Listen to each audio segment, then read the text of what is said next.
21 अप्रैल 2024 कल है रवि प्रदोष। कल का दिन आपको छोड़ना नहीं है, क्योंकि कल के दिन यदि आपका व्यापार नहीं चल रहा, व्यापार में उन्नति नहीं हो रही, यहाँ तक कि आपने व्यापार बदल कर देख लिया है, आपके पैसे डूब गए, कोई आपका पैसा रुपया वापस रिटर्न नहीं कर रहा है, आपको लग रहा है कि मेरे पास पैसे वापस आ जाए तो मैं इससे व्यापार शुरू कर लूँ नया, तो ये वीडियो आप ही के लिए है। श्री शिवाय नमस्तुभ्यम, हर हर महादेव। यदि आपका कोई व्यापार नहीं चल रहा, आपने व्यापार बदल कर देख लिया, यानी कि आप दूसरा व्यापार शुरू कर लिए, पर फिर भी आपका व्यापार नहीं चल रहा, या आपने कोई पैसे इकट्ठे किए, धन इकट्ठा किया कि आप व्यापार करोगे, और आपका कोई पैसा रुपया लेकर चला गया और वो धन वापस नहीं आ रहा, या आपका व्यापार तेजी से नहीं चल रहा, आपके कोई रुपए पैसे या धन डूब गया है,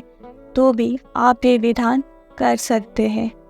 ये विधान केवल रविवार की प्रदोष, जो कि कल 21 अप्रैल 2024 कल है, ये दिन आप हाथ से मत जाने देना। यदि आपके जीवन में इतनी सारी समस्या, रुपया, धन, व्यापार को लेकर चल रही है, तो आप 21 अप्रैल यानी कि कल की प्रदोष, जो कि रविवार की प्रदोष है, क्योंकि ये विधान केवल रविवार की प्रदोष के दिन ही किया जाता है, यानी कि जो प्रदोष रविवार के दिन पड़े उसे रवि प्रदोष कहते हैं, और रवि प्रदोष के दिन ही ये विधान किया जाता है।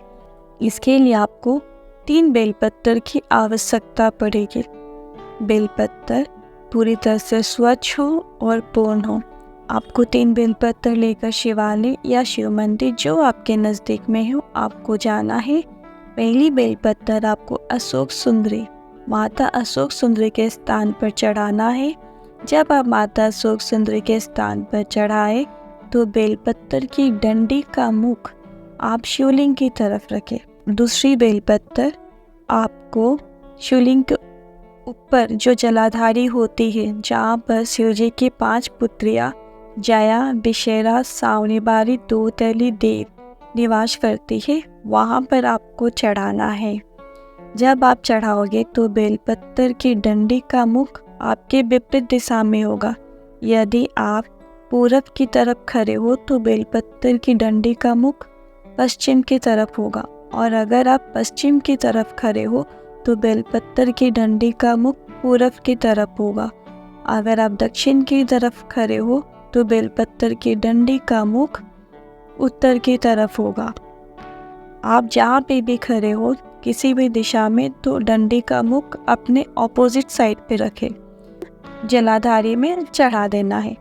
मान लीजिए अगर जलाधारी नहीं है, तो आपको वो बेलपत्र शिवलिंग पर जया, विशेरा, साम्यबारी, दूतली देव, इन 5 का नाम का स्मरण करते हुए आपको शिवलिंग पर चढ़ाना है। डंडी का मुख अपने विपरीत दिशा पर ही रखें। अब तीसरी बेलपत्र आपको शिवलिंग पर जो जलाधारी होती है, माता पार्वती के हस्त कमल को छुआना है। आपको इस पे चढ़ाना नहीं है, केवल छुआना है। टच करवा के आपको बेल वृक्ष के नीचे जाना है, और बेल वृक्ष के नीचे कोई भी कंकर पत्थर मिले उसको लेकर रखना है, और आपको बेलपत्र को चढ़ा देना है। आप जब बेलपत्र चढ़ाए तो डंडी का मुख जड़ की तरफ हो, जहाँ पे बेल वृक्ष हो उस डंडी का मुख उस जड़ की तरफ हो। और यदि आपको वहाँ पे कोई कंकड़ नहीं मिल रहा है, तो आप बेल वृक्ष के नीचे जो मिट्टी उसको थोड़ा सा ऊंचा कर ले। उसके बाद थोड़ा सा ऊंचा करने के बाद आप उस पर बेलपत्र चढ़ा दें, लेकिन डंडी का मुख जड़ की तरफ ही रखें। इस बात का ध्यान रखें। ये विधान केवल रवि प्रदोष के दिन किया जाता है। ऐसा करने से रवि प्रदोष के दिन आपका जो पैसा रुपया गया हुआ है, कोई आपके पैसा नहीं लौटा रहा, या फिर आपके पैसे डूब गए हैं, तो भी वो पूरी तरह से रिटर्न आने की संभावना है। यदि आपका व्यापार कम चल रहा है, नहीं चल रहा है, ये विधान करने के बाद आप देखना आपका व्यापार तेजी से दौड़ते हुए चलेगा। इसीलिए कल की प्रदोष आप भूल से भी मत छोड़ना। आप जल्दी से 3 बेलपत्र इकट्ठा करके शिवालय जाना और रविवार के प्रदोष के दिन ये विधान पंडित जी ने बताया है कि आप किसी भी समय रवि प्रदोष के दिन ये विधान कर सकते हैं। तो कल सुबह से लेकर रात तक आप कभी भी ये विधान कर सकते हैं। और रवि प्रदोष को वापस बोल रही हूँ, जाने मत देना और सबके साथ ये वीडियो शेयर करना जिनके भी व्यापार में कोई तकलीफ आ रही है या फिर किसी का पैसा डूबा हुआ है तो उनका पैसा भी उनको ज़रूर जल्दी से मिल जाए। रवि प्रदोष का बहुत महत्व है। ये विधान भी पंडित प्रदीप जी मिश्रा ने पिछले साल कथाओं में बताया था कि रवि प्रदोष जब आए तो आप ये विधान लिख कर रख लें और ये विधान अवश्य करिएगा।